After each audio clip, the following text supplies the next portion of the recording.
bon dimanche. Mon nom est Chantal Roberge Dupuis. Donc, je suis une femme de 53 ans. Je reste à la capitale de Québec.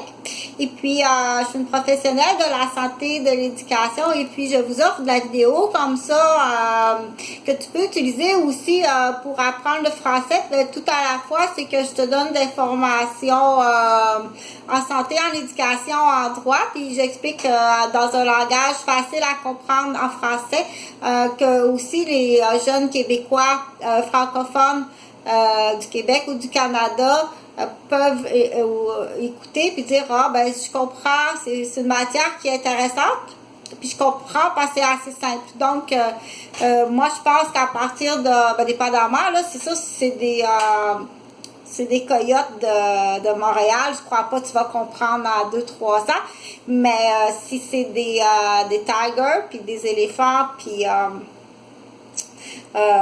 des loutres puis d'autres lieux, il va comprendre, mais pas des coyotes de Montréal. Lui, il pense qu'ils n'ont pas vu puis qu'ils n'ont pas compris. C'est pas des coyotes de Montréal que j'avais dans ma garderie, là. Ils ont tout vu puis tout compris, là. On en a même fait des ateliers pour expliquer qu'est-ce que c'est ça, puis à la maison, puis... Donc, je continue. T'sais, on appelle ça une side personnelle, mais inquiète-toi pas qu'il va se reconnaître. J'ai sorti ce dépliant-là cette semaine, puis ça m'a fait rappeler quelque chose dont j'avais eu beaucoup de peine. Je pense que c'est en 2016, il y a un jeune adolescent de 15 ans, si je me trompe pas, Simon, qui s'est suicidé sur un chemin de fer face à un train. Donc, c'est un suicide... donc, il s'est fait frapper par un train par suicide. Simon, si je ne me trompe pas, dans la région de Bromont. Donc, c'est sûr qu'on ne veut pas que ça arrive à personne, fait qu'on travaille très fort en prévention de toutes les façons possibles, dire my God, qu'est-ce qui est arrivé, puis il ne faut pas que ça se reproduise. D'où je parlais ce matin beaucoup du cannabis, ok? Tu peux aller vérifier à l'école les recours, dire... pas nécessairement par rapport à Simon, mais s'il y a des adolescents qui ont commencé à consommer le cannabis, ok, ou qui vivent dans une famille où les parents, c'est des consommateurs de cannabis, puis qui disent, c'est du cannabis récréatif, c'est légal, puis on prend du cannabis, ok. Et je veux savoir, ton milieu scolaire, qu'est-ce que ton infirmière de ton milieu scolaire fait? Comme programme depuis la légalisation du cannabis, c'est-à-dire que c'est depuis 2015, octobre? Depuis octobre 2015. OK, moi, j'étais à Ottawa.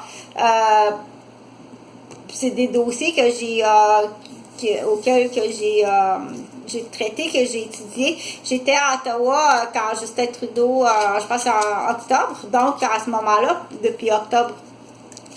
Donc, avant que ça arrive, là, je veux parler de la prévention pour les élèves, OK? Je pense bien que c'est le travail de l'infirmière, puis du professeur, puis du directeur de dire à son infirmière scolaire qu'est-ce qu'il va falloir faire aussitôt que le cannabis va être légalisé, parce que tout le long de la campagne électorale, Justin Trudeau en a parlé. Tout le long de la campagne électorale, Justin Trudeau a parlé qu'il était pour avoir la libération du cannabis. Donc, le directeur, automatiquement, il doit dire attends un petit peu, là, parce que si Justin Trudeau est élu puis que le cannabis récréatif est légalisé, ça veut dire que dans des familles, il va y avoir des consommateurs, il va y avoir une augmentation de la consommation du cannabis. Et bon, un directeur d'école, c'est sa job, t'es formé pour ça, OK? Pas moi, pas moi. Moi, je suis critique. Donc, à ce moment-là, qu'est-ce qui a été fait, puis qu'est-ce qui aurait dû être fait, puis qu'est-ce qui n'a pas été fait, puis qui en a subi des conséquences, est-ce qu'il y a eu des dommages et conséquences, OK?